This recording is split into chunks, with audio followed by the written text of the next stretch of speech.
This video for the Baby Trend CoverMe 4-in-1 convertible, we're going to demonstrate the recline mechanism.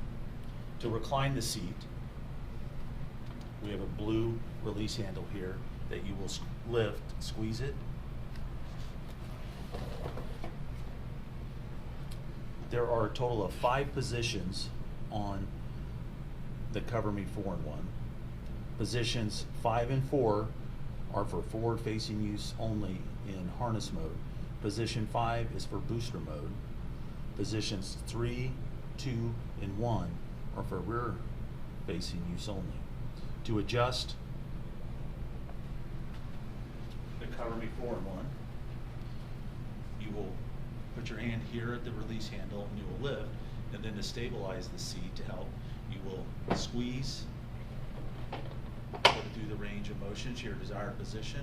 To return it to the upright position, you will squeeze